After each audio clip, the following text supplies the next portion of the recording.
మహిమ కలుగును గాక. చేరొచ్చిన మీ అందరికీ వందనాలు తెలిపారు. అందరికీ వందనములు. యెహోవాకు హేయమైనవి అని చదువుకున్నాం. పార్ట్ 2. పోయిన వారం మనం ఒకటి చెప్పుకున్నామండి. అహంకార దృష్టి అని చెప్పుకున్నాం. ఈరోజు రెండవదాన్ని ఆలోచిద్దాం.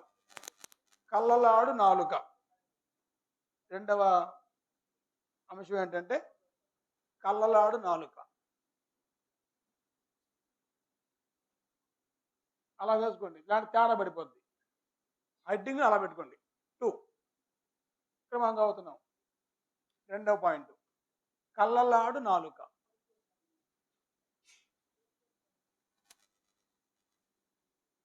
కళ్ళలాడు, ఈ కళ్ళలాడు నాలుక యెహోవాకు హేయం. అంటే అర్థం ఏంటి? కళ్ళ ఆడటం, నాలుక కళ్ళ. కళ్ళ అంటే అబద్ధం. అబద్ధము, అబద్ధములాడు నాలుక. ఇది బ్రాకెట్లు రాసుకోండి. దానికి అర్థం అనమాట. కళ్ళలాడు నాలుక అనే దానికి అర్థం ఏంటంటే అబద్ధములాడే నాలుక. అబద్ధములాడు నాలుక. దాని గురించి ఈరోజు మనం కొద్ది నిమిషాలు మనకున్న సమయంలో మనం నేర్చుకుని ప్రయత్నం చేద్దామండి.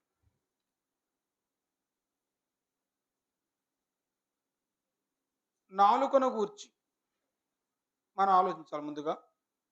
అయితే ఈ నాలుక చేసేటువంటి పని ఒకటి ఉంది ముందు. ఆ పని గురించి ఆలోచిద్దామండి. మనకు తెలిసిన పని ఏంటంటే నాలుక యొక్క పని ఏంటి, నాలుగు ఉపయోగం ఏంటి అన్నప్పుడు పదార్థాలు రుచిని తెలిపి అనుకుంటున్నాం మనం. అంతవరకు అయితే మంచిదే. కానీ నాలుక గురించి చాలా భయంకరంగా ఉందండి బైబిల్లో. మనకు తెలిసింది ఏంటంటే నాలుక ఎందుకు? పదార్థాలు రుచి చూడటానికి. రుచి మొక్కలు ఉంటాయి నాలుగు మీద. కళ్ళు ఎందుకంటే చూడటానికి అనుకున్నాం. చెవులు ఎందుకు? వినటానికి. నోరెందుకు? తినటానికి అనుకున్నాం మనం. అది మనకు తెలిసింది. కానీ నాలుగు గురించి భయంకరమైన సంగతులు రాయబడ్డాయి. అవి చూద్దాం మనం. మొట్టమొదటిసారిగా సులువుగా చిక్కులు పెట్టే పాపం ఒకటి ఉంది. సులువుగా చిక్కులు పెట్టి పాపం. అదేంటో చెప్పండి ఒకసారి. సులువుగా చిక్కుల పెట్టు. సులువుగా చిక్కులు పెట్టు పాపము. అంటే పాపం అంటే చాలా ఉంది. ఈ చాలా ఉంది పాపం అనే దానికి. కానీ ఇక్కడ ఒక పాయింట్ ఏంటంటే సులువుగా చిక్కులు పెట్టే పాపం ఉంది. ఏంటది? అబద్ధం. రిఫరెన్స్ చెప్పండి. హెబ్రీ పత్రిక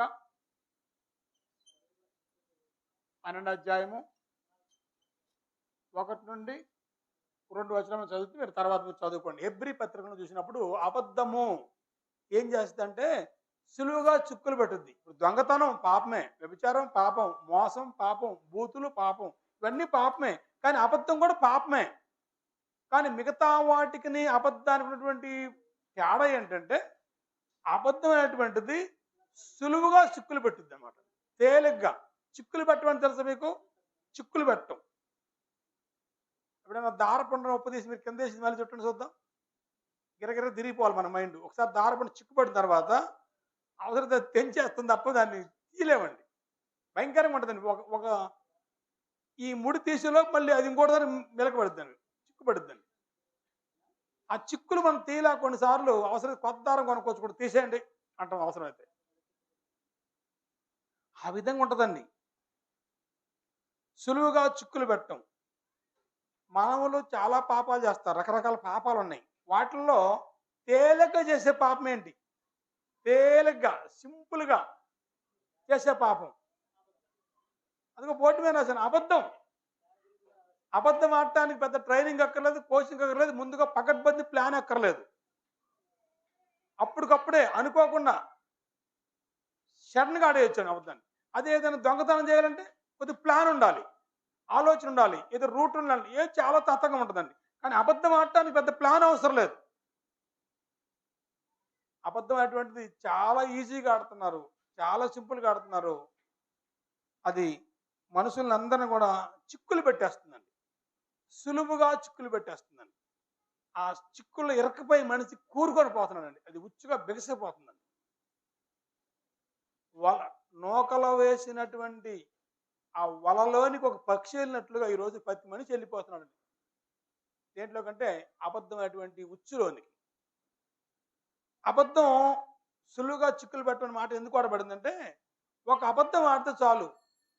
ఆ అబద్ధాన్ని నువ్వు కప్పించుకోవడం కోసం ఇంకొక అబద్ధం ఆడాల్సొస్తుందండి. దాన్ని కప్పించాలంటే ఇంకొక అబద్ధం. అలాగ మనం తెలియకుండానే ఒక పొరపాటుని ఆ పొరపాటు ఒప్పుకుంటే అక్కడితోనే పోద్దది. దాన్ని గాని కప్పుకునే ప్రయత్నం చేశామనుకోండి, దానికోసం మళ్ళీ ఇంకోటి చెప్పాలి. అట్టెందుకన్నప్పుడు దానికి ఇంకోటి చెప్పాలి. దాన్ని ఇంకోటి చెప్పాలి. అలాగ మనం తెలియకుండానే చిక్కులో పడిపోతారండి. చివరికి ఊపిరాడకుండా ఏం అర్థం కాని పరిస్థితికెళ్ళిపోయి అయోమయం అయిపోతారు. అదే మొట్టమొదటి స్టెప్ కాడనే గాని యథార్థంగా ఉంటే, అక్కడ దాన్ని ఒప్పుకుంటే, ఇక రెండో స్టెప్ తేలికగా ఉంటదండి. ఈ పాపానికి బానిసలందరి గతి అదేనండి. ఈ పాపానికి బానిసలయ్యే పరిస్థితి ఏంటంటే, ఆ మొట్టమొదటి కాడే గాని ఒప్పుకుంటే, ప్రారంభంలో ఒప్పుకుంటే, మిగతాది హాయిగా ఉంటదండి పానానికి. కానీ ఆ మొట్టమొదటి దగ్గర కప్పెట్టి ప్రయత్నం చేశామనుకోండి, దాన్ని కప్పెట్టడానికి ఇంకొకటి తేవాలి గంప మళ్ళీ. ఆ గంప కాని మళ్ళీ గోనెపట్టేయాల. ఆ గోనెపట్టులో ఏసుకొని పైన బండ పెట్టాలి మళ్ళీ ఇప్పుడు. అంతేగా గోనెపట్టు ఉంటదా గాలికి? ఆ గోనెపట్టులో ఏసిపోకుండా ఉంటే మళ్ళీ పైన బండ ఒకటి పెట్టాలి. అప్పుడు ఏమవుతుంది ఊదాంకోటి. ఊదాంకోటి పెంపు అయిపోతుందండి. మోపోయిందండి. మోపోయింది. చిన్నప్పుడు ఏదో సామెత తెలుసా? సంసారం చేయలేక సన్యాసం పోతుంటే గంతా పొంత గాడిద బరువన్నాడు. ఆ దెబ్బతోడు మళ్ళీ సంసారం చేసినట్టు తట్టుకోలే. ఒకతను సంసారం చేయలేం బాబు, అయ్యో భార్య పిల్లలు, సంపాదన, డబ్బులు తట్టుకోలేకపోతున్నావు అని చెప్పి సన్యాసం పుచ్చుకున్నాడంట. అర్థమైందా సామెత మీకు? సంసారం చేయలేక సన్యాసం పుచ్చుకుంటే గంతా పొంత గాడిద బరువైందండి అది కూడా. కమండలం అని, చేతికర్రని, తువాలని ఇవన్నీ చాలా ఉన్నాయంట. ఇన్ని పడే కాడికి అంతకాడికి ఆడుంటే పోలా. కనీసం భార్య పెట్టి సంసారం ఉంటుందిగా. ఒక అతను అడవికి వెళ్ళిపోయాడు తట్టుకోలేక. అసలు ఈ దేశంలో ఊర్లో ఉండలేను నేను. ఊర్లో ఉండ కానించి బంధాలు, బంధుత్వాలు, మనుషులు, అభిమానాలు, తలకనే భార్య, పిల్లలని చెప్పేసి అడవికి వెళ్ళిపోయాడు. ఎట్లా పడంటే బట్టలు కూడా ఏమి లేకుండా ఒక జస్ట్ ఒక గోసి కూడా పెట్టిపోయాడు చిన్నగా.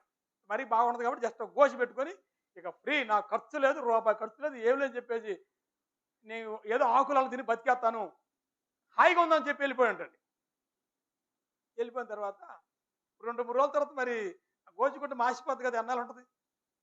అదొక్కటే అతనికి ఉంది ఆస్తి. సరే ఒకరోజు దాన్ని నైట్ పూట వేసినట్టు దాన్ని గట్టిగా పిండి ఆరేసుకొని ఆడేసుకున్నాడంట.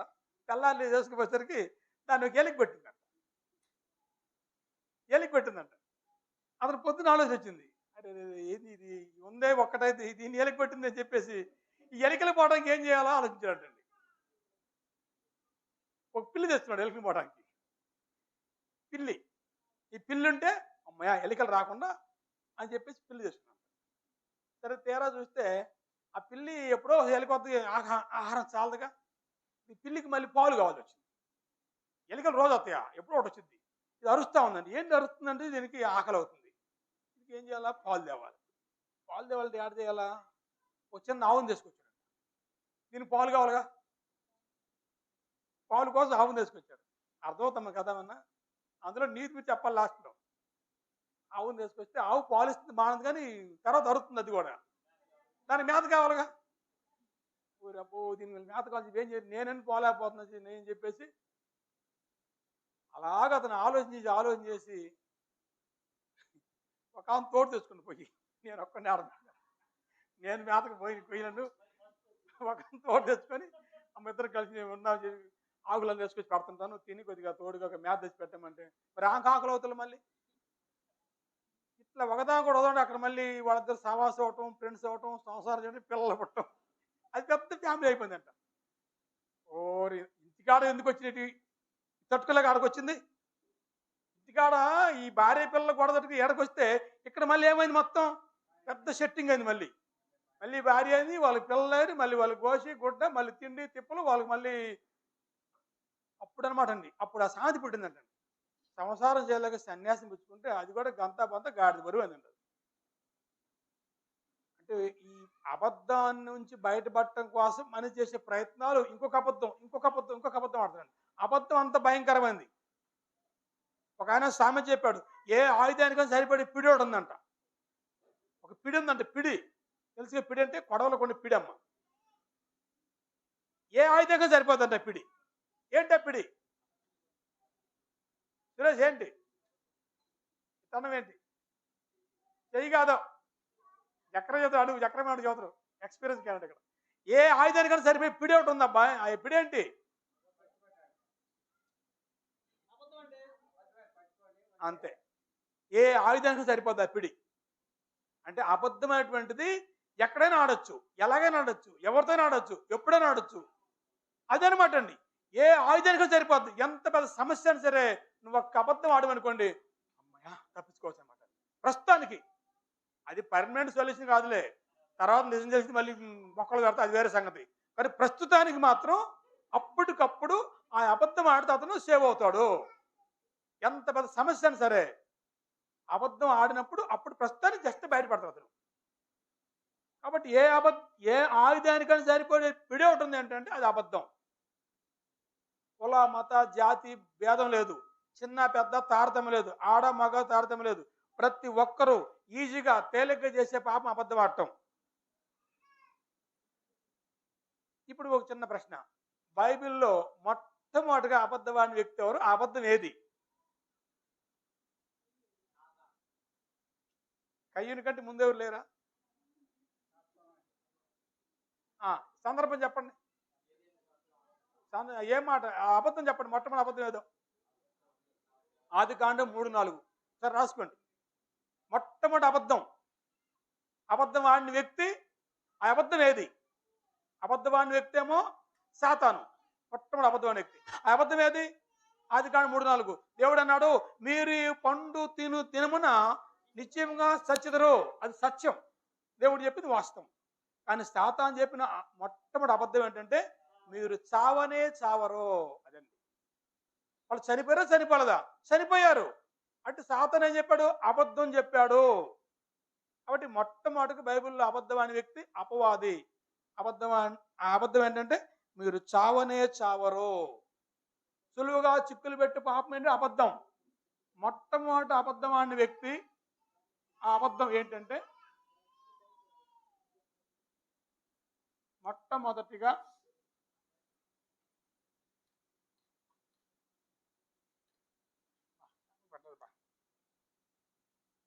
అబద్ధమాడిన వ్యక్తి, అబద్ధమాడినవాడు ఎవరండి? అపవాది. ఏంటి అబద్ధం? మీరు చావనే చావరు.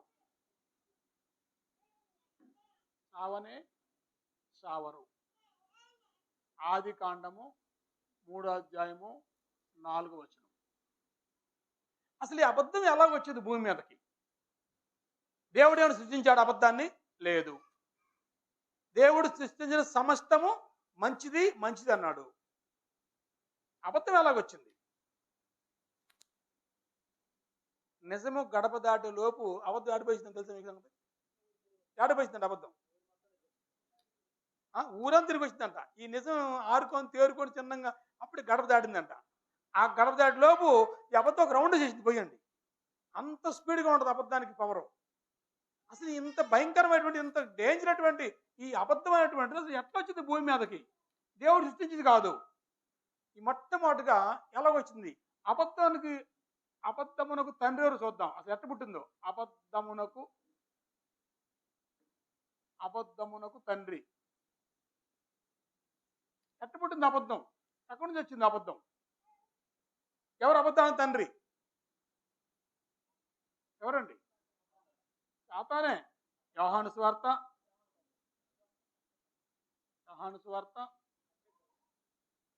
8:44. చూడండి ఒకసారి. అబద్ధమునకు తండ్రి, అక్కడ పుట్టిందండి అబద్ధం.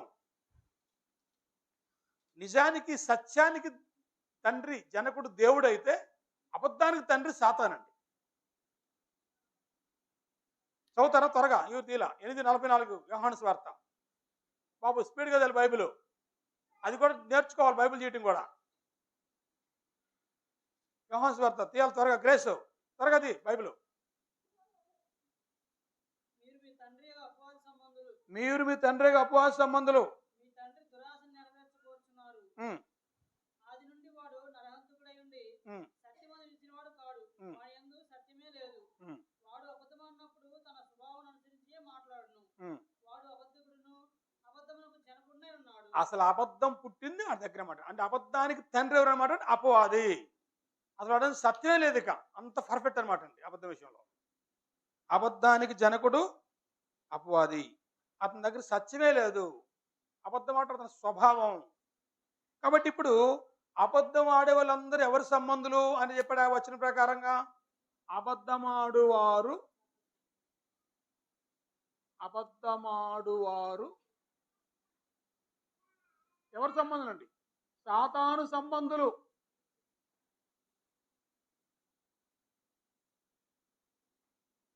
అక్కడే ఉంది యోహాను సువార్తలోనే. అబద్ధం ఆడే వాళ్ళందరూ సాతాను సంబంధులు. ఉన్నారా? ఇప్పుడు అబద్ధం ఆడే వాళ్ళందరూ ఉన్నారా లోకంలోనే? సంఘంలో సంఘంలో అబద్ధాలు ఉంటారండి. అబద్ధం ఎంత డేంజరస్ చూడండి. అసలు అబద్ధం ఆడితే ఎవరు మనం?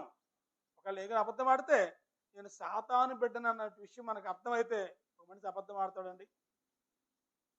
ఎంత అసహ్యం చూడండి. నేను దేవుని కుమారునై ఉండి దేవుని పెట్టినై ఉండి సాతాను పెట్టిన కావటం ఏంటి? ఒక మనిషి తట్టుకోలేని మాట అది.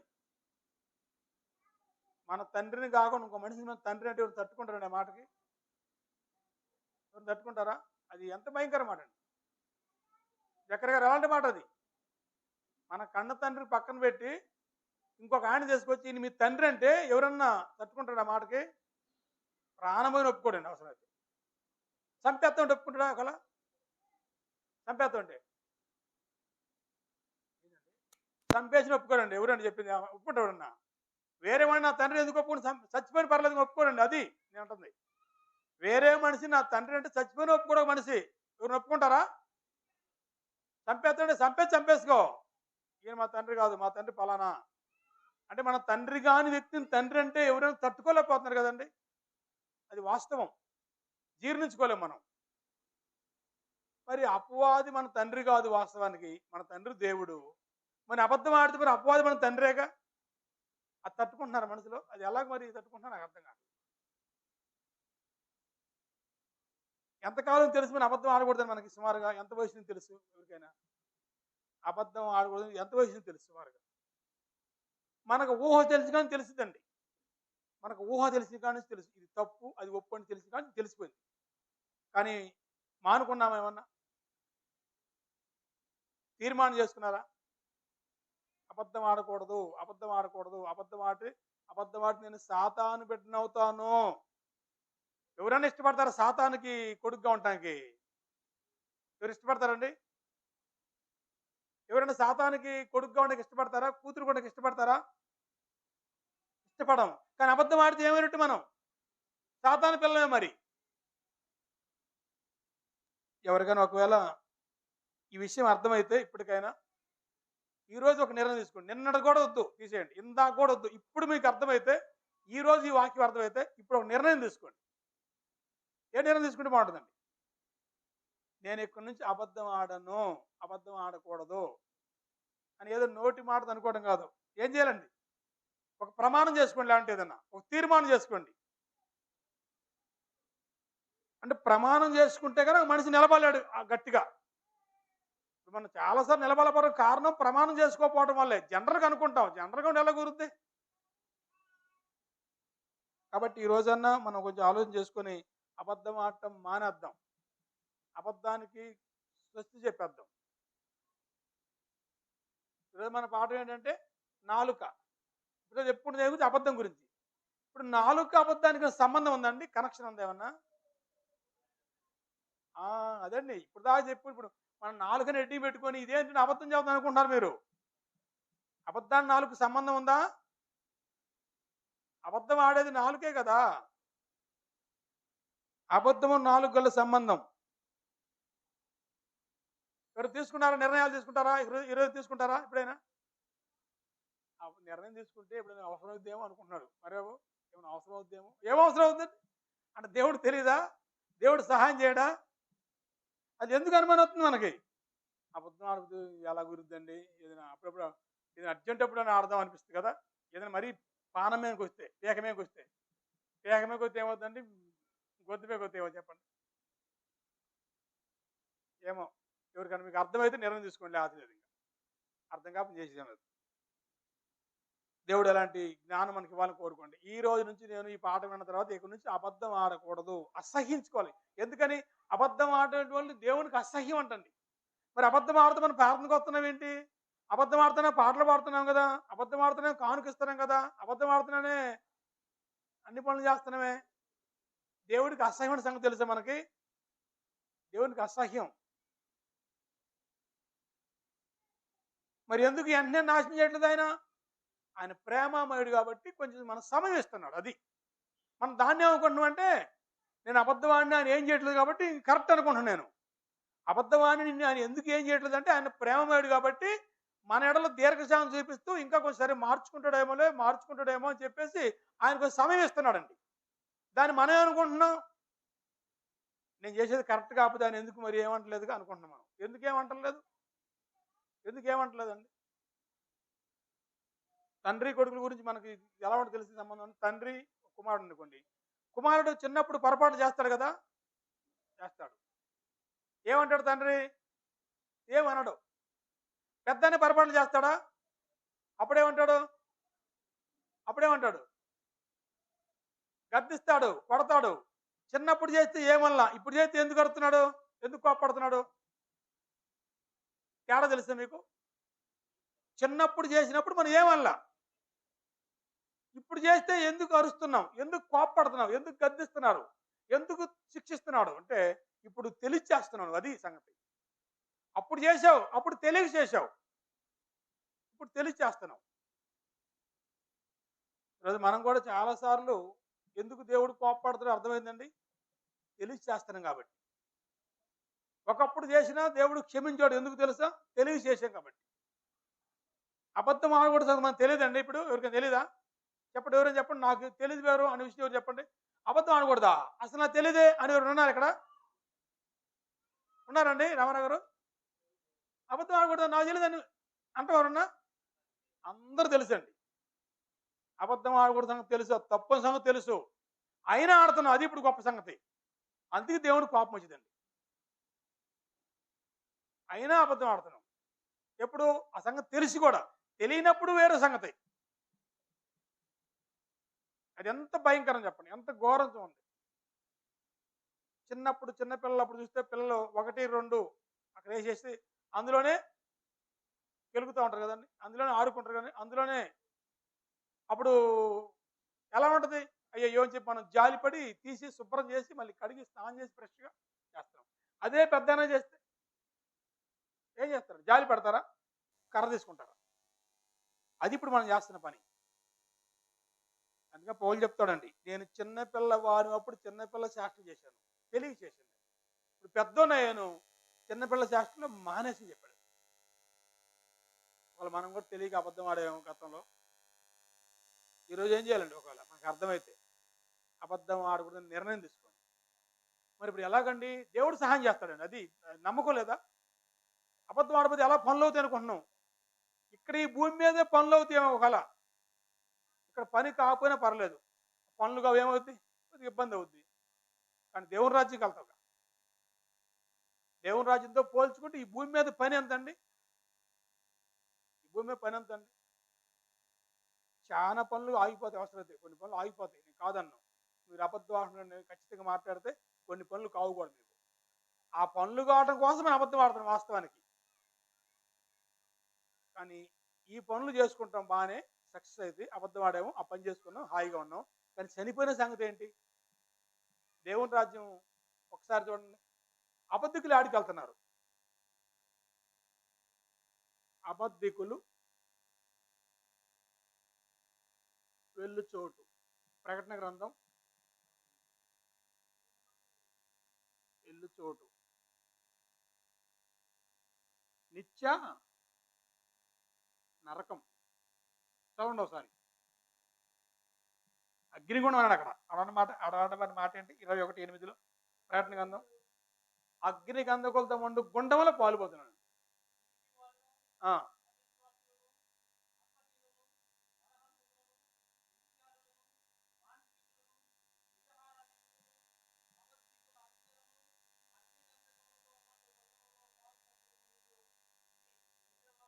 అది నరకం, నిత్య నరకం. అది అగ్ని గంధకులతో మండు గుండం అన్నాడు అక్కడ. అగ్ని గంధకం ఒక ఒక ఒక కొరువు ఉంటేనే భయంకరంగా ఉంది. పెద్ద గుండం ఉండి ఆ గుండలన్నీ అగ్ని ఉంటే ఎవరెవరు పోతారండి? పిరికి వాళ్ళు, అసహ్యులు, అవిధేయులు, నరహంతకులు, మాతృహంతకులు, మరి రౌడీలు, వ్యభిచారులు, దొంగలు. వ్యభిచారం అంటే ఇప్పుడు అబద్ధికులు కూడా వాళ్ళతో పాటు చేస్తానంటే అబద్ధం దేంతో సమానం? వ్యభిచారంతో సమానం. అబద్ధం దేంతో సమానం? దొంగతనంతో సమానం. అబద్ధం ఇప్పుడు విగ్రహారాధికుడు నరకానికి పోయి అబద్ధాన్ని నరకానికి పోతే అబద్ధం కూడా దేంతో సమానం? విగ్రహారాధనతో సంబంధం. వ్యభిచార నరకానికి కూడా అర్థం ఉంది. అబద్ధికుడు పోతే అబద్ధం కూడా వ్యభిచారంతో సమానం. దొంగ నరకానికి పోయాడంట, కానీ అబద్ధమానుడు పోతున్నాడంట. అంటే ఇప్పుడు దొంగతనం చేసిన అబద్ధమాన రెండు సమానం. అంత అంత స్థాయిలో ఉంది అబద్ధం. అబద్ధం మనమే అనుకుంటామంటే చిన్నదేలండి, చిన్న మాట అనుకుంటాం మనం. అబద్ధాల్లో పెద్ద అబద్ధం, చిన్న అబద్ధం ఉంటుందండి. ఒక చిన్న అబద్ధం చెప్పండి. నేను చిన్న అబద్ధం ఉంటుందా? చిన్న అబద్ధం పెద్ద అబద్ధం ఉంటుందా? మనం అనుకుంటాం అదే చిన్న అబద్ధం కదండి, చిన్న మాట కానీ. ఆ చిన్న మాట పెద్ద అబద్ధం కాదు, అది అబద్ధమా నిజమా అంతవరకు దేవుడు చూస్తాడు. మనమేమో చిన్నదే కదండి, అది అంత చిన్నదేలే, అది కొద్దిదే అనుకున్నాం. కొద్దిదే నువ్వు అనుకుంటూ కుదరదు, దేవుడు అనుకోవాలి కదా. కాబట్టి అబద్ధాలు రకాలు ఉండవు. చిన్న అబద్ధం పెద్ద అబద్ధం ఉండదు. అబద్ధికులందరూ అగ్ని గంధకములతో మండు గుండంలో పాల్గొంటారు. అది రెండో మరణం. అంటే అబద్ధం ఆడేవాళ్ళు ఆడికి వెళ్తాను మీకు అర్థమైంది. ఇప్పుడు పరలోకం నరకానికి పోవాలంటే భయం, అది అర్థమైంది. మరి అబద్ధం ఎందుకు ఆడుతున్నాం? మరి అబద్ధం ఆడకూడదు కదా. కాబట్టి ఈ అబద్ధం ఆడటానికి గల కారణమైన అవయవం ఏంటంటే నాలుక. ఇప్పుడు నాలుకడికి వద్దామండి. నాలుక అబద్ధం ఆడటానికి కారణమైన అవయవం ఏంటంటే నాలుక. శరీర భాగాలు అవయవాలు చాలా ఉన్నాయి. కాళ్ళు, చేతులు, కళ్ళు, ఇలా చెవులు, ఇలాంటి చాలా అవయవాలు ఉన్నాయి. అన్నిటితో పోల్చుకుంటే చాలా చిన్న అవయవం అంట నాలుక. ఇప్పుడు కాలు ఉంది, ఇక్కడ తొంట్లోంచి మూలుకుంటే ఇక్కడ దాకా కనీసం 2-3 అడుగులు ఉంటుంది. 3 అడుగులు వేసుకోండి కాలు, కనీసం 3.5 అడుగులు. ఇప్పుడు ఆ కొలతతో పోల్చుకొని 4 కొలవండి. 4 కొలత ఎంత ఉంటుంది? 4 కొలత 2-3 అంగుళాలు ఉంటుందేమో. ఎక్కడ ఎంతేనండి? 3 అంగుళాలు, 2 అంగుళాలు. కాలు చూడండి ఎంత ఉందో, 3 అడుగులు దాకా ఉంది కాలు. ఇంత పెద్ద కాలు అయినా ఒకటే, అంత చిన్న అవయవాన్ని సరే ఒకటి. మన అవయవాల్లో ఉన్నటువంటి చిన్న అవయవం అని చెప్పాడు చూడండి. యాకోబు రాసిన పత్రిక చూడండి ఒకసారి, 3వ అధ్యాయము 5 వచనాలు. నాలుక మన శరీరంలో ఒక చిన్న అవయవము. ఎక్కడ ఉంటుంది నాలుక? ఎక్కడ ఉంటుంది? ఎక్కడ ఉంటుంది? నోట్లో బాకండి. ఎక్కడ ఉంటుంది? నోట్లో మళ్ళీ అన్నారు. మన శరీరంలో ఉంటుంది. అది నోరు శరీరంలో ఉంటుంది. నాలుగు ఉండే ప్లేసు మన శరీరంలో నాలుక చిన్న అవయవం. వచ్చింది చూడండి ఒకసారి. నాలుక యాకోబు పత్రిక 3వ అధ్యాయం అవయవము. యాకోబు పత్రిక 3వ అధ్యాయము 4-5 వచనం ఉన్నాడు సార్.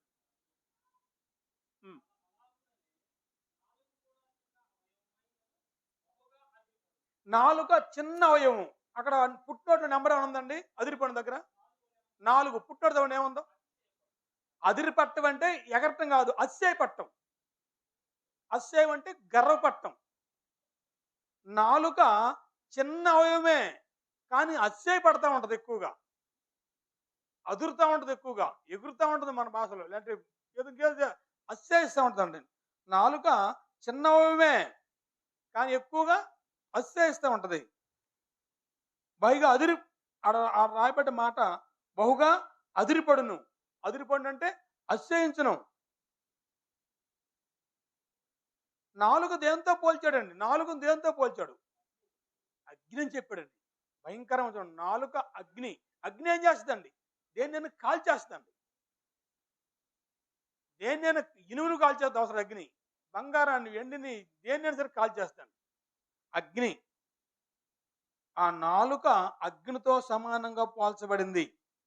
నాలుక అగ్నితో అగ్నితో పోల్చబడింది. నాలుక అగ్ని.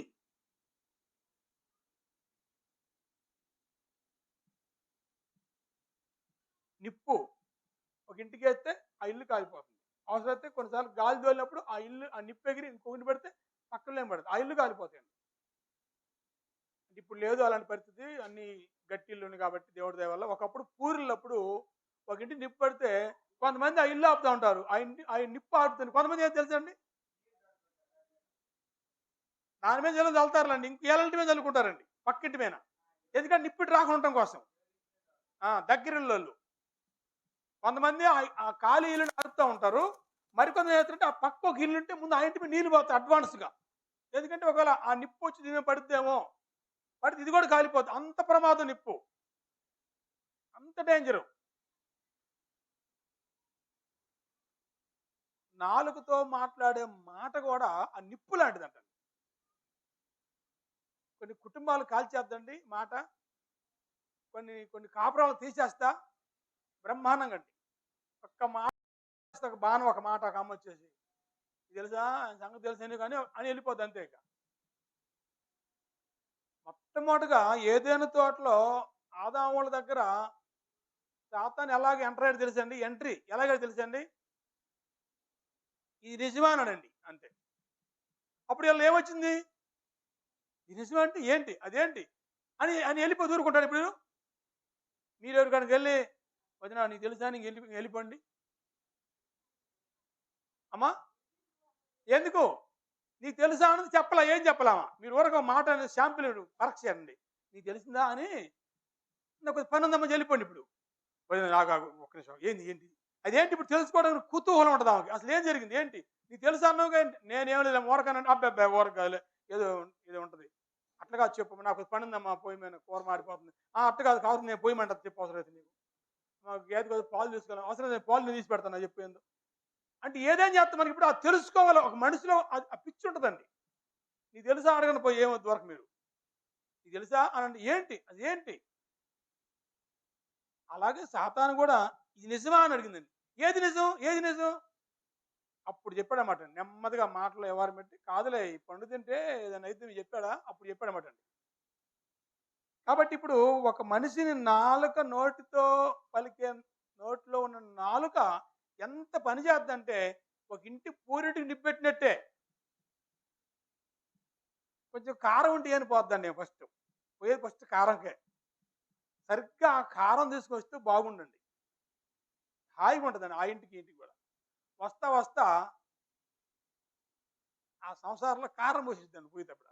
ఏం కారం తీసుకొని పోయి ఆ కారం వాళ్ళ ఇంట్లో పోసిద్ది అనమాట. నిప్పు కోసం వద్దాక పొయ్యి ముట్టించే వదిన నిప్పు కోసం వద్ది వచ్చి ఆ నిప్పు తెచ్చుకొని రాకుండా ఆ నిప్పు వాళ్ళ ఇంట్లో పోసిపోద్ది అనమాట. అంటే నిజంగా పోయటం కాదు, మీకు అర్థమవుతుంది ఆ భాష. పొయ్యిలో నిప్పు కోసం వచ్చి ఆ కుటుంబంలో నిప్పు పోసిపోద్దండి. ఏం మీరు ఒక్కళ్ళే కొన్నారు, అవమానం అయిపోతుంది దేవుంది.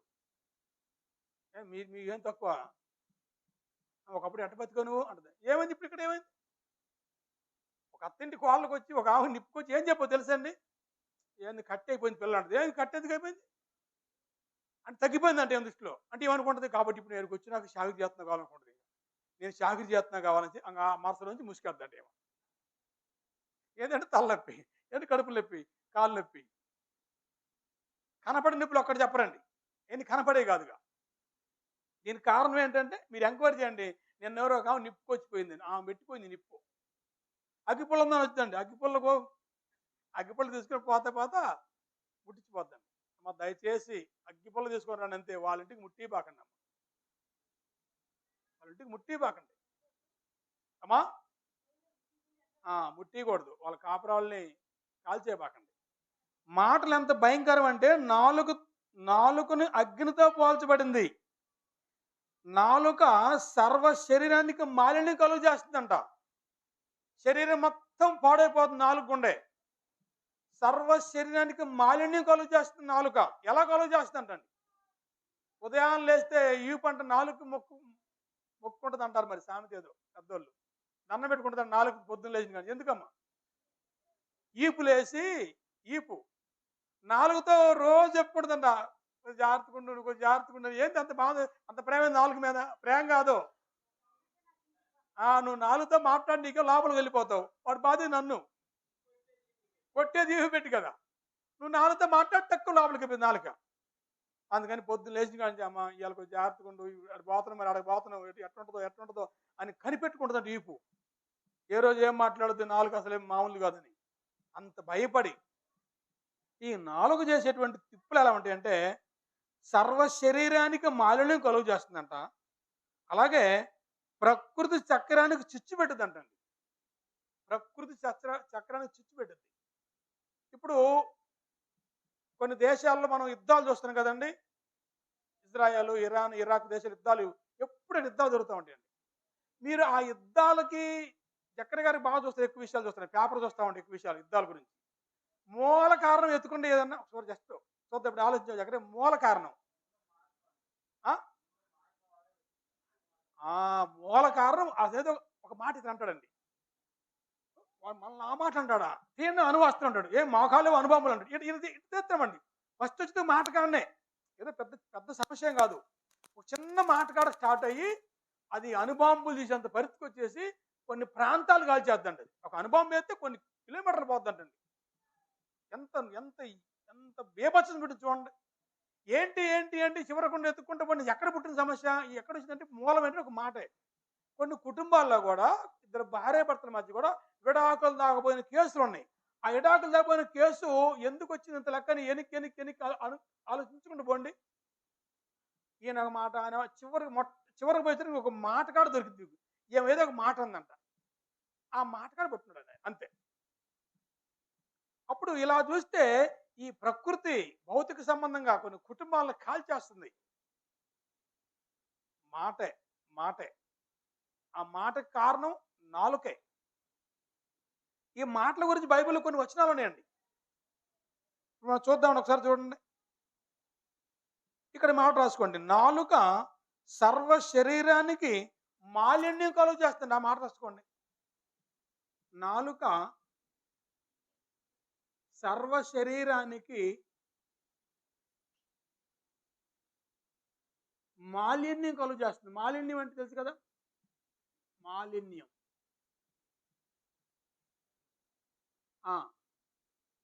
కలుగు చేయును. అపవిత్రత కలుగు చేయటం, నష్టం చేయటం, కీడు చేయటం. ప్రకృతి చక్రమునకు చిచ్చు పెట్టింది.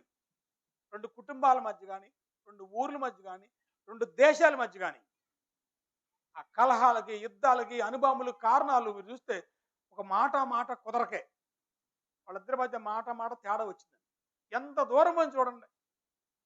ప్రకృతి మొత్తానికి చిచ్చు పెట్టేసిందంట. నాలుక ఏం చేస్తుందంట? ప్రకృతి చక్రానికి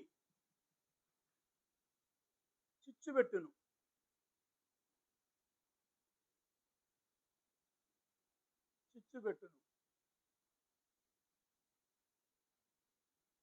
రెండు కుటుంబాలు కానీ, రెండు దేశాలు కానీ పాడైపోతున్నాయండి. ఇంత భయంకర నరుక్కుంటున్నారు, చంపుకున్నారు, బాంబులు వేసుకున్న కారణం మాటలు. ఎంత భయంకరం చూడండి.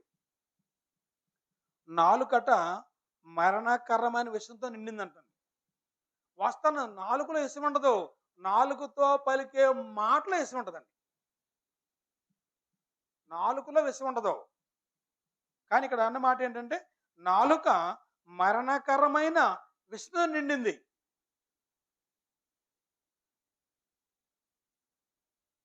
ఒకసారి చూడండి, పేతురు పత్రిక 3వ అధ్యాయం 10వ వచనం. మొదటి పత్రికలో కపటమైన మాటలు పలకూడదు, నాలుకను కాచుకోవాలంటాడండి గ్రంథకర్త. మొదటి పేతురు పత్రిక 3వ అధ్యాయము 10వ వచనం.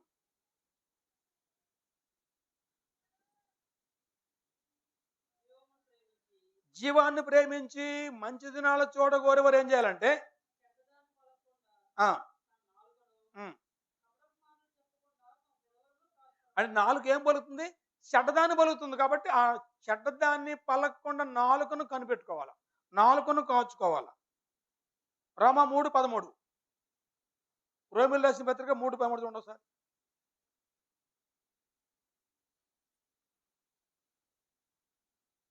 రోమపత్రిక 3:13. గొంతుక తెరిసిన సమాధి. ఆ,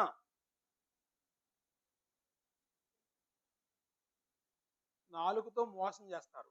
గొంతు గొంతు ఆ పెదవుల కింద సర్పవిషం ఉంది. గొంతు తెరిస్తే ఎలా ఉంటుందంట? సమాధి. సమాధి ఎలా ఉంటది? తెరిసిన సమాధి ఎలా ఉంటది అయ్యా? కంపు. ఓపెన్ చేసిన చనిపోయిన తర్వాత కొద్ది రోజుల తర్వాత ఆ సమాధి ఓపెన్ చేయండి, ఆడ మనుషులు నిలబడతారండి? తట్టుకుంటారా? కొంతమంది నోరు తెరిస్తే అంటే మాట్లాడితే అక్కడ జనం ఉండరు, ఇక అంత భయంకరంగా మాట్లాడతారండి. తగాదులు ఆడుకున్నా మాట్లాడినా ఒక రకమైన మాటలు వేరుకుంటాయి, భయంకర మాటలు వేరుకుంటాయి. అక్కడ ఆ ఏరియాలో జనం ఉండలేరు. భయంకరమైన మాటలు. గొంతుక తెరిసిన సమాధిని. అందుకనే కుళ్ళిపోయినటువంటి శవం ఉన్న సమాధిని ఓపెన్ చేస్తే అక్కడ జనం ఎలా ఉండలేరో, ఒక్కొక్కళ్ళు మాట్లాడితే ఆ ప్రాంతంలో మనిషి ఉండలేరండి, అక్కడ తట్టుకోలేరండి, అంత భయంకరంగా ఉంటాయి. ఇర్మియా గ్రంథము 9వ అధ్యాయం ఆది నిబంధనలో, ఇర్మియా గ్రంథం 9వ అధ్యాయం ఒకసారి చూడండి, 3 నుంచి 5 వచనాలు చూడండి. 9వ అధ్యాయం 3 నుంచి 5 వచనాలు. ఇర్మియా గ్రంథం 9వ అధ్యాయము 3 నుండి 5.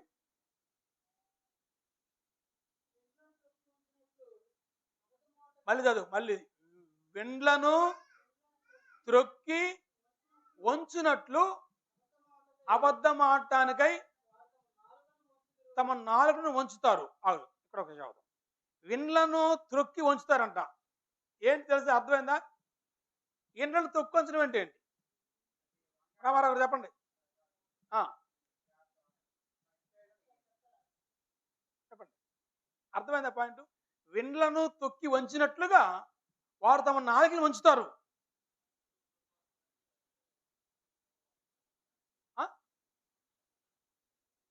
ఉపాధం చెప్పేశారు ఆడు ఆల్రెడీ. ఇక్కడ ఇండ్లు అంటున్నాను, ఆ ఇల్లు కాదు అసలు అది. అమ్మయ్య, అంతే.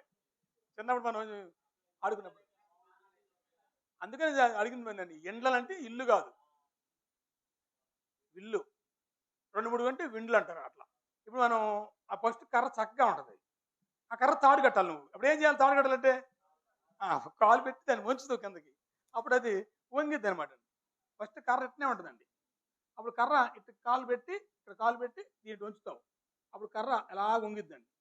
అప్పుడు ఇక్కడ దారం కడతావు, అప్పుడు మనం ఇట్లా పెట్టి బాణం వేస్తాం.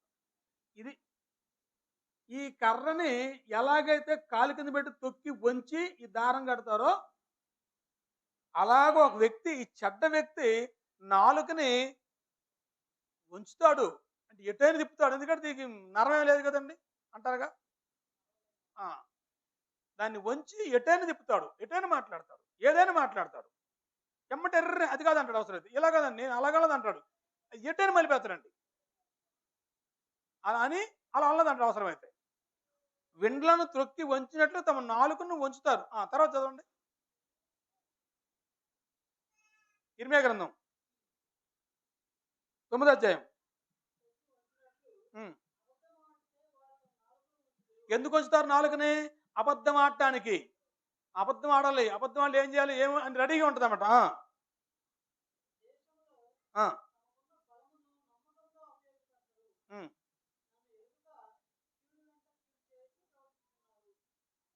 చదవండి, 5 చదవండి.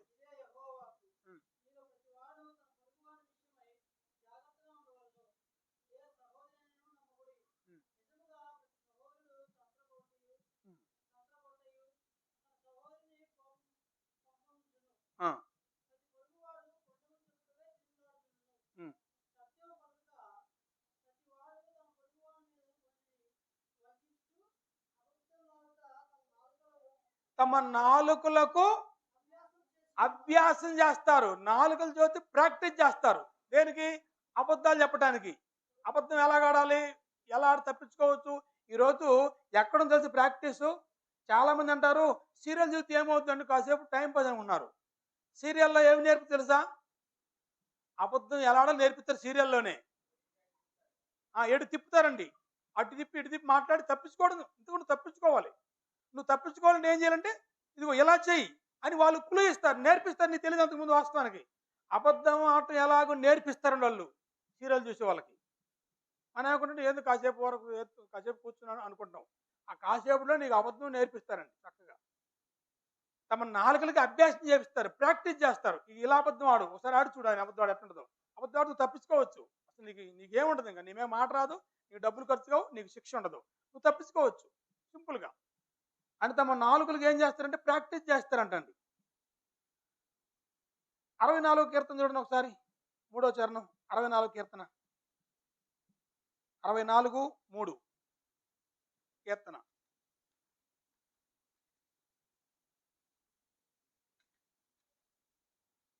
64:3 ఒకడు కత్తికి పదును పెట్టినట్లు వారు తమ నాలుకలకు పదును పెట్టుదురు. కత్తికి పదును పెట్టుకుంటారు సహజంగా. కూరగాయలు ఏంటంటే తెగాలి బాగాని పదును పెట్టుకుంటారు. కానీ నాలుక ఎందుకు పదును పెట్టుకుంటారు చెప్పండి? మాట్లాడటానికి. మామూలుగా మాట్లాడుకుని తగాదికి తేడా ఉంటుందండి. గొంతు తేడా ఉంటుందా అక్క? తేడా ఉంటుందిగా. మనం మామూలు మాట్లాడుకుని అరిచినప్పుడు తేడా ఉంటుందా? గొంతు అంటున్నా. గొంతులో తేడా ఉంటుందా ఉండదా? సౌండ్ పెరిగింది అది. అసలు ఏంది వీళ్ళు అసలు ఏమి ఎర్రనట్టు తగదాడడం తెలియదు మాకు కదా అసలుకి. మార్కెట్ మామూలుగా మాట్లాడతాం. మామూలుగా ఉంటుంది. ఏదైనా నీ ఇబ్బంది వస్తే ఎట్ట మాట్లాడతావు? అట్ట మాడతావు కదా నెమ్మదిగా. ఎక్కడ ఉంది తేడా? ప్రాక్టీస్ అనమాట. ఆ ప్రాక్టీస్ చేసి ఎలా ఎలా అరవాలా గట్టిగా, ఎట్ట చేయాలా, ఎట్ట కట్టాలి. విడిగా ఉన్నప్పుడు చాలా నెమ్మదిగా మాడతాం. సరిగ్గా వినపడదు కూడా. ఏంటమ్మా అన్నా కానీ మళ్ళీ చెప్పాల్సి వస్తుంది 2 సార్లు. మరి అలాంటిది మనకి ఇష్టం లేనప్పుడు, మన నష్టం వచ్చినప్పుడు, నాకు కష్టం వచ్చినప్పుడు అంత సౌండ్ ఎట్ట వస్తుంది నాకు అర్థం కాదు. 3 రోజులు జ్వరం ఉంటావు ఆమెకి, కానీ తగాదు మాత్రం ఆడుద్దండి. నిజంగా 3 రోజులు జ్వరం తగదు ఎట్ట ఆడుతుందో అర్థం కావట్లేదు. మరి నీరసం లేదా నీకు ఇప్పుడు? నీరసం ఉంది లేదా? అప్పుడు అప్పుడు ఆ నీరసం రాదు. ఏమి రాదు. కళ్ళు తిరగటం ఉండదు.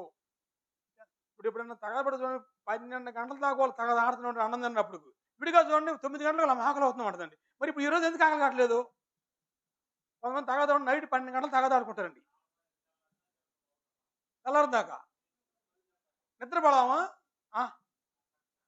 అంత తీవ్రత ఉంది. మరి విడిగా అయితే నిద్ర వస్తుందమ్మా నాకు కాసేపు కూర్చోలేము. నా కళ్ళు మాట్లాడుతుంది విడిగా అయితే. మరి అంతసేపు ఎందుకు ఊరుకుంది అర్థం కాదు. ఎట్ట ఊరుకుంటుంది? మాట్లాడుతుంది. గొంతు నొప్పి లేదా? అంటే ఇదంతా ఎలాగంటే ప్రాక్టీస్. నిజంగా మీకు ఎవరికన్నా తగాదాన్ని చేతగా చెప్పండి. యథార్థం చెప్పండి ఎవరన్నా. నాకు తగాదాన్ని చేతగా చెప్పండి చూద్దాం. ఒక్కరు కూడా లేరు మన సంఘంలో. తగాదాన్ని చేతగాని వాళ్ళండి.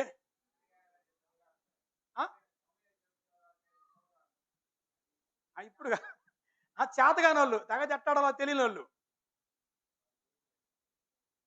నీకు తెలుసు ఎవరన్నా కావుంది? తెలీదా? సరే.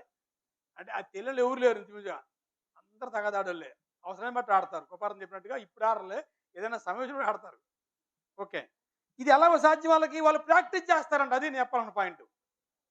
ఇంకో మాట చూడండి. కీర్తనలు 140 కీర్తన 3 చరణం. 143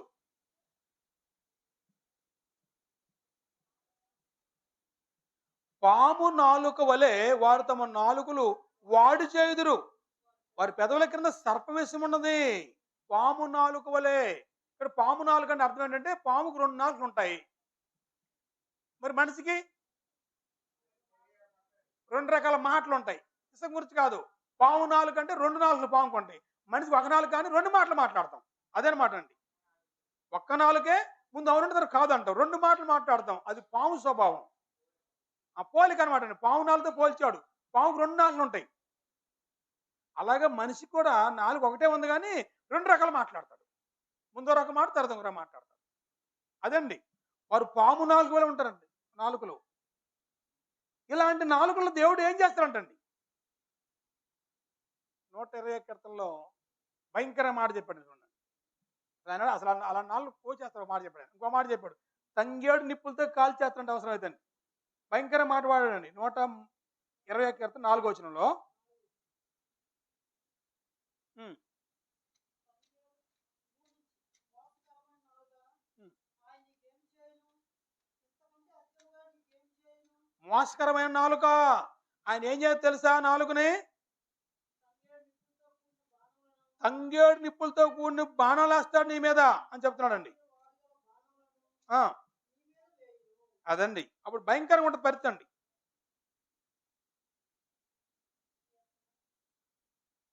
కాబట్టి ఏం చేయాలి మనం?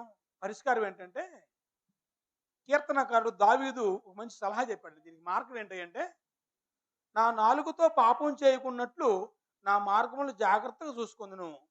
39 కీర్తన చూడండి ఒకసారి. 39 కీర్తనలో నా నాలుగుతో పాపము చేయకున్నట్లు. నాలుగుతో పాపం చేస్తారా? మనం చేత్తో కాలుతో అనుకున్నాం ఇప్పుడు దాకా. నాలుగుతో కూడా పాపం చేస్తారు. నా నాలుగుతో పాపము చేయకున్నట్లు నా మార్గములు జాగ్రత్తగా చూసుకుందును. భక్తిహీనులు నా ఎదుట ఉన్నప్పుడు నా నోటికి చిక్క ఉంచుకుందునని అనుకుంటుని నేను ఏమీ మాట్లాడక మౌనైతిని. క్షమను గూర్చినైనను పలుక మౌనంగా ఉంటుని. కొన్నిసార్లు ఏంది బాగున్నా అని మాట అన్నా కూడా తప్పే. కొంతమంది అంటారు, ఏం బాగాలేదు అండి నీ ఇస్తే పోవాలని అంటారు. ఎట్లుంటుందో మాడుతుంది, చర్ర పడుతుంది మనకి. ఆ, అంటాడు. ఆ మాట ఏందండి? అప్పుడు ఏమనుకుంటాం, అమ్మో ఈయన డేంజర్ అనుకుంటాం, వీటితో మాట్లాడు అనిపిస్తుంది, మనసులో అనిపిస్తుంది అండి. ఏదంటే బాగున్నానంటే అని బాగాలాగా పోయామనుకుంటున్నావా ఏంటి అని నీ ఉద్దేశం ఏముండాలని అట్లాంటి ఏం మాట్లాడు చెప్పండి. జనరల్గా అడుగుతాం, అమ్మ బాగున్నాను అంటామండి. ఆ దేవుడి దగ్గర బాగున్నాను సరిపోయింది, అయిపోయిందండి. అలా కాకుండా అంటే నీ ఉద్దేశం బాగాలాగా బాగున్న బట్టి ఇక్కడికి వచ్చిందంటే అప్పుడు అనుకుంటాం మనసులో, అబ్బో ఇది మాట్లాడి డేంజర్ అనుకుంటాం. క్షేమాన్ని గురించి కొన్నిసారి మాట్లాడకూడదు, అది అవసరం అయితే. క్షేమాన్ని గురించి మాట్లాడకూడదు. అక్కడున్నటువంటి సిచ్యువేషన్ బట్టి, ఆ మనుషుల్ని బట్టి బాగున్న ఆడటం కూడా తప్పే కొన్నిసార్లు. ఏం చదువుతున్నా అడగడం తప్పే. వాళ్ళ పిల్లల్ని సపోజ్ వాళ్ళ పిల్లడు ఏదైనా సబ్జెక్ట్ పోయింది అనుకో, ఆ విషయం మనకు తెలియదు, జనరల్గా ఉండి అబ్బాయి ఏం చదువుతున్నాడు, మీ వాడు పాస్ అయ్యాడంటే అంటే సబ్జెక్ట్ పోయి మనకు తెలియదు, జనరల్గా అడిగాం అబ్బాయి ఏం చదువుతున్నాడని. ఆ సంగతి మనకు తెలియదు, సబ్జెక్ట్ పోయింది కదా, వాళ్ళకి బాధ ఉంటుంది అన్నమాట. ఆ బాధలో ఉండి వాళ్ళు ఇంకేదో మాట్లాడతారండి. అంటే కొన్నిసార్లు మనం అక్కడ ఏమనంటే మంచి కూడా మాట్లాడకూడదు. అది క్షేమాన్ని గురించి మాట్లాడకూడదు. ప్రస్తుతానికి ఆ కాసేపు సైలెంట్ ఉంటే మంచిది. అది చెప్పాడు దావీదండి. భక్తిహీనులు నా ఎదుట ఉన్నప్పుడు నా నోటికి చిక్క ఉంచుకుంటాను నేను. క్షేమాన్ని గురించి కూడా మాట్లాడను, అసలు మంచిగా ఏం మాట్లాడను. అలా మాట్లాడిపోయిన కొన్నిసార్లు బాధే. ఏం మొద్దోళ్ళలాగా ఉంటారు, కాసేపు బెల్లం కూడా రాయలాగా ఉంటారు. మాట్లాడకపోతే అదే సమస్య. ఇప్పుడు కొన్ని మాట్లాడుతున్నామో నోరు దూరంలాగా ఉండవు, ఊరికి మాట్లాడతారు వసకు తాగినది. అది ఏం చేయాలి అంటే మనుషులకు ఖండించినంత భయంకరంగా చూడండి. ఇలాంటి ఇలాంటి ప్రజల మధ్య మనం ఉన్నాం బ్రదరు. ఎలా ఉన్నా చెప్పండి. కోప్పడితే ఒక బాధ, కోప్పడిపోతే ఇంకొక బాధ, నవ్వితే ఒక బాధ, నవ్వపోతే ఇంకొక బాధ, అడిగితేనేమో ఒక బాధ, అడగకపోతే ఇంకొక బాధ, 4 సార్లు ఇంటికి పోతే అది సమస్యే, అసలు పోకపోతే సమస్యే. పోకపోతే ఏమంటండి, వాళ్ళు ఏంటి మా ఇంటికి రావట్లేదు కనీసం అంటండి. 4 వారాలు పడండి, ఏంటి ఊపిరాడు వారం వస్తున్నాడు. ఈ బాధలు మామూలుగా ఉండవండి. ఎక్కడ ఎవరో కాదా, వారం పోయి జక్కరేయకండి, ఇది ప్రతిరోజు నేను అనుకుంటాను. అసలు బాగపోతే ఆయన కనీసం మా ఇంటికి వచ్చి మరి కనీసం కనపడ చాలా సంవత్సరం కావచ్చు అనిపిస్తుంది. మీకు అనిపిస్తుంది అలాగా? అనిపించట్లేదా? మరేంటో ఉన్నారు, ఇలాంటి సమస్యలు ఉంటాయి. చివరిగా నాకు మాట చెప్పి ముగింపుకి వచ్చేద్దాం మనం. చివరిగా మాట చెప్తున్నాను, అదేమిటంటే యాకోబు పత్రిక వచ్చిన ఒక మాట. 4 రకాల జీవులు చెప్పాడండి. ఆ 4 రకాల జీవుల్ని మనిషి కంట్రోల్ చేస్తున్నాడు, హ్యాండిల్ చేస్తున్నాడు. ఏమంటే చూడండి ఒకసారి, యాకోబు పత్రిక 3వ అధ్యాయం. మృగ, పక్షి, సర్ప, జలచరాలు అవి 4. యాకోబు పత్రిక 3వ అధ్యాయం ఎన్నో వచనం? 7వ వచనం. ఓకే. మృగ, పక్షి, సర్ప, జలచరములలో ప్రతి జాతియు నరజాతి చేత సాధు కాజాలను సాధు ఆయను. మృగ అంటే ఏంటండి? మృగాలు భయంకరంగా ఉంటాయండి. ఇప్పుడు సింహం ఉందనుకోండి భయంకరంగా ఉంటుందండి, కనపడితే తినేది ఎగబడి. పులి, ఇలాంటి ఎలుగుబంటి, ఇలాంటి భయంకర జంతువులు. ఇలాంటి భయంకర జంతువులను కూడా మనుషులు ఏం చేస్తున్నారంట? సాధుగా చేసుకున్నారు, మచ్చిక చేసుకుంటున్నారు, అలవాటు చేసుకున్నారు. కొన్ని కుక్కలు బొవ్వులు లేస్తాయి, కానీ ఆ కుక్క కొంతమందికి మచ్చిక అయిపోయిందండి. అలాంటి ఏం చేస్తున్నాడంటే ఆ క్రూర జంతువు ఏం చేశాడు అతను? అలవాటు చేసుకున్నాడు. కేకేస్తే వచ్చి అతని దగ్గరికి కూర్చుంటుంది. అలా అంత అలవాటు అయిపోయిందండి. ఆట ఆడిస్తాడు జంతువులు, అలాంటి జంతువులు కూడా. అంటే మనిషి దేవుడిచ్చిన టాలెంట్ మనిషికి అది. ఓకే. రెండవది చూడండి, పక్షి. పక్షి ఎక్కడెక్కడ ఆకాశం ఉంటుందండి, కొన్ని మీటర్ల ఎత్తులో ఉంటుంది, కొన్ని మీటర్ల ఎత్తులో. మనిషి ఎక్కడ 6 అడుగులు ఎత్తులో ఉంటాడండి. అలాంటి పక్షిని నిమిషాల్లో మనిషి చేతి పట్టుకుంటాడు కండి. బాణం వేయొచ్చు, వల వేయొచ్చు, ఏటినైనా సరే మొత్తం పట్టుకొని మచ్చి చేసుకొని దాంట్లో వచ్చేస్తుందండి. ఎలమంటే వెళ్తుందండి, పిలిచి పలుకుతుందండి. ఇలాగా పక్షులను కూడా మచ్చిక చేసుకున్నాడండి. పలకమంటే పలుకుతుంది, చిలక పలుకులు అంటారు కదండి, అలాగ అలవాటు చేశాడండి. మూడవది సర్పం. పాములు భయంకర జంతువులు, ఇసు జంతువులు. పాములను మనిషి కంట్రోల్ చేసుకున్నాడండి. చేసుకున్నాడా? చేసుకున్నాడండి. ఎంతలా పాము సరే ఆ కాసర పాములు ఒళ్ళు గొగిరి పడుతుంది మనకి, కానీ అతనికి ఆడదాం దుప్పట్లా కండలో వేసుకుంటాండి. కొంతమంది పారిపోతుంది దాన్ని చూస్తే. అలాగా ఆ తోక పట్టుకుంటారు కొంతమందిని, వాళ్ళ ధైర్యం. అంటే పాములను కూడా మనుషులు ఆట ఆడిస్తున్నారు, బుట్ల పెట్టి పట్టుకుంటున్నారు, తమ కంట్రోల్ చేసుకున్నారు, మచ్చిక చేసుకున్నారు. పిలిస్తే వచ్చేది పాము అవసరమైతే. అలాంటి కొంతమంది వాటిని నేర్పించారు. 4, జలచరములు, చేపలు. చేప ఎంత లోతు ఉంటుందండి నీళ్ళలో, ఏమండి? ఎంత కొన్ని మీటర్లు, కొన్ని ఎంతో లోతులున్న చేపని మనోడు పైకి రేపించి ఎలాగో అర్థం కాదండి. ఏంటంటే మాయ, ఎర్ర అంటే వల, ఇంకోటి గాలం, ఏదో వేసి ఎక్కడో ఉన్న చేపని ఇక్కడ తెప్పించుకొని పట్టుకొని బుట్టలేసుకుంటానండి. ఏమంటే ఈ 4 చూడండి, మృగ, పక్షి, సర్ప, జలచరాలు. ఇలాంటి వాటిని కూడా కంట్రోల్ చేస్తున్నాడు మనిషి అండి. వస్తువులు, ప్రొక్లైన్ ఎంత పెద్ద అండి, ప్రొక్లైన్ భయంకరంగా ఉంటుందండి. దాని ఒక చిచ్చెత్తి తిరుగుతుంది మనిషి, మనిషి అక్కడ చిచ్చెత్తి ఆడుతుంది. ఇవన్నిటి నడిపిస్తున్నాడు మనిషి, తన కంట్రోల్ చేసుకున్నాడు. కానీ ఒక్కదాన్ని కంట్రోల్ చేసుకోలేకపోతున్నాడు. ఏంటంటే అది, ఏ నరుడును నాలుకను సాధు చేయలేకపోతున్నాడు. అది మరణకరమైన విషయంతో నిండి దాన్ని కంట్రోల్ చేసుకోలేకపోతున్నాడు అండి.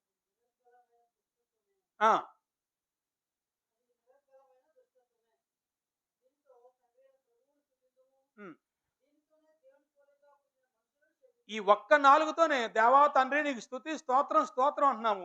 ఇదే నాలుగుతో మనుషులు తిడుతున్నాం, చెప్పిస్తున్నాం. అలా ఉండకూడదు అన్నాడండి. అప్పుడు ఒక ఉదాహరణ చెప్పాడండి. 3వ అధ్యాయము 3వ వచనంలో ఒక 3 జంతువులు చెప్పాడండి. 1 గుర్రము, 2 ఓడ, 3 అడవి. ఆ ఉదాహరణ చెప్పి నేను ముగించేస్తానండి, చివరి పాయింట్ చేస్తాను. మృగము, పక్షి, సర్పము, జలచరములను నరుడు సాధు చేస్తున్నాడు. సాధు చేయును. ఇదన్నీ కంట్రోల్ చేస్తున్నాడు. కానీ 4ను మాత్రం అదుపులో చేసుకోలేకపోతున్నాడు, తన కంట్రోల్ ఉంచుకోలేకపోతున్నాడు 4ని. అప్పుడు 3వ అధ్యాయం 3వ వచనం ఒకసారి ఒక 3 జంతువులు చెప్పాడండి. 1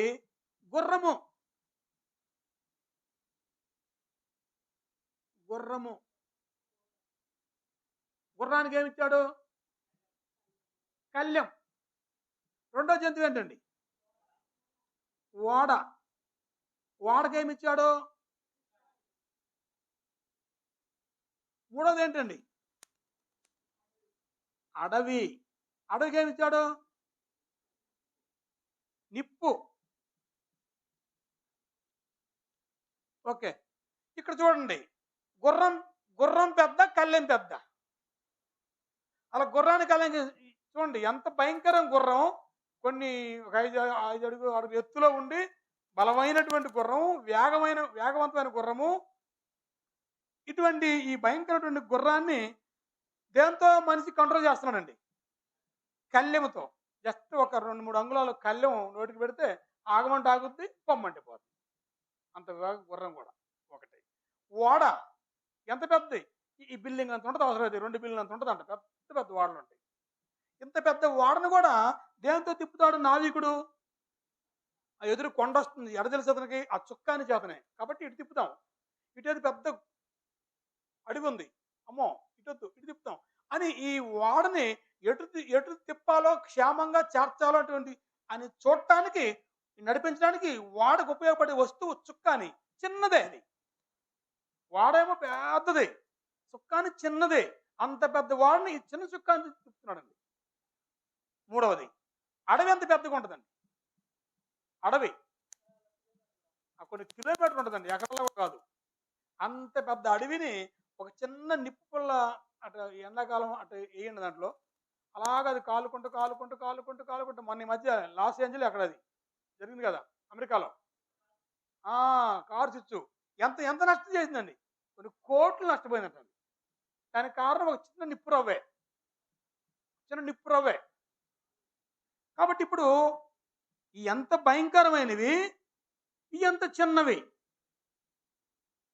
అటు మొత్తాన్ని కాల్చేస్తాడు. అలాగే నాలుగు కూడా నిప్పుతో పోల్చాడండి. ఆ చిన్న అవయవం నిప్పు రవ్వే ఈ పెద్ద అడవి లాంటి ఈ మనిషి జీవితాన్ని కాల్చేస్తుందండి. చివరిగా మాట చెప్పాడండి, జీవమా మరణమా అనేది నువ్వు తేల్చుకునేది దేని బట్టి తెలుసండి? ఒక నాలుగు బట్టి అంటండి. జీవం మరణము నాలుగు వశం అన్నాడండి. సామెతలు 18 ఒకసారి. జీవము మరణము నాలుగు వశం అన్నాడు. 18వ సామెతల గ్రంథం ఎన్నో చూడండి యశ గారు? 18, 21 చదవండి ఒకసారి, చివరిగా చదివితే ముగిచ్చేస్తాం. 18, 21. జీవం మరణం నాలుగు వశము. మనం మాట్లాడేటువంటి ఈ మాటలకు ఉపయోగపడిన నాలుకే మనల్ని నరకానికి నడిపించుద్ది. అవసరమైతే ఒక మంచిగా మనం కంట్రోల్ చేసుకొని స్వాధీనం పెట్టుకొని జాగ్రత్తగా ఉంటే జీవం నడిపిస్తుంది. జీవమా మరణమా అనేది నాలుగు వశంలో ఉన్నది. కాబట్టి అటువంటి నాలుగును మనం జాగ్రత్తగా ఉంచుకుందాం, జాగ్రత్తగా కాపాడుకుందాం. నోటితో మాట్లాడుతున్నప్పుడు జాగ్రత్తగా మాట్లాడదాం, ఆచి తూసి మాట్లాడదాం, నిదానంగా మాట్లాడదాం. ఇలాగా జాగ్రత్త పడి దేవునికి అసహ్యమైనవి, దేవునికి ఇష్టం లేనివి ఒక 7 ఇచ్చాడు. వాటిల్లో ఒకటేంటంటే కళ్ళలాడు నాలుక, అబద్ధలాడు నాలుక అంటే ఆయనకి ఇష్టం ఉండదు. మోసం చేసే నాలుక ఆయనకి ఇష్టం ఉండదు. ఇతరులను హింస పెట్టే నాలుక ఆయనకి ఇష్టం ఉండదు. అలాంటి ఆ నాలుకను మనం కలిగి ఉన్నాం కాబట్టి జాగ్రత్తగా మనం ప్రవర్తించి దేవుని వాక్యానుసారంగా ఉందాం. దేవునికి ఇష్టం ఉండదు కాబట్టి మనం కూడా వాటితో జాగ్రత్తగా ప్రయత్నం చేద్దాం. దేవుని చిత్తమైతే నెక్స్ట్ వారం 3వది చెప్పుకుంది ఏంటంటే నిరపరాధులను చంపు చేతులు. దాని గురించి మనం నెక్స్ట్ వారం దేవుని చిత్తమైతే ఆలోచిద్దాం. దేవుని వాక్యం శ్రద్ధగానే మీ అందరికీ వందనము తెలియజేస్తున్నాం. సమయ సోదరులకు వందనాలండి.